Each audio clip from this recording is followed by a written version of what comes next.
Let me tell you what I was going to say about this. So why we have addiction is because the brain adapts to any drug that it gets regularly.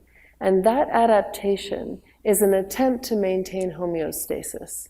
And homeostasis is a concept that came from physiology. So it came from physiologists in the 19th century, and then was understood even better by 20th century physiologists who recognized that there was kind of a balance in our physical states. So body temperature, for instance, is maintained at a stable level, about 98.6. If we get too cold, we shiver, which is purposely to generate heat. If we get too hot, we sweat, which is to dissipate heat. So in both cases, we're kind of maintaining this stable state, 98.6, through change, through making heat or taking away heat. And so another example of this, and actually Walter Cannon also, in addition to coining the term homeostasis, he coined the term fight or flight, which everybody has heard of. And he was kind of studying the homeostatic response to a stressful stimulus.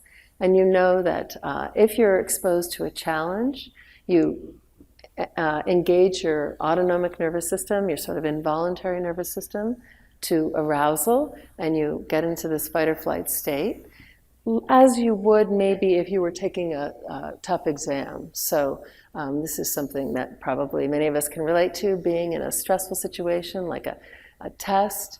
And once that exam is over, what Cannon noticed was that you don't just go right back to normal life. What happens after a big stressful exam or a talk?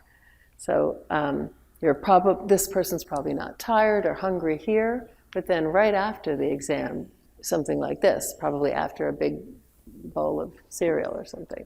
So we go from kind of one extreme to the other in a balanced way. And I have a personal story about that where I kind of understood this even better, just to illustrate the point. I was at Mesa Verde National Park in southwest Colorado, and it was early in the morning, and there was an RV. I was clean and sober, that's why I was able to be out at the parks, but anyway, early in the morning. Anyway, I was following an RV down the road, and it went right over a squirrel. And the squirrel, was way below the RV, so it was fine. It was just standing in the road when I came up to it in my little car. So I was thinking, well, get out of the road. Just stood there. And so I pulled my car off to the side, and I walked up to the squirrel, and I was like, come on, it wasn't bleeding or anything. I could see its little heart going like this. And so I get about 2 feet away, and I guess I thought I would go like this, and it keeled over dead.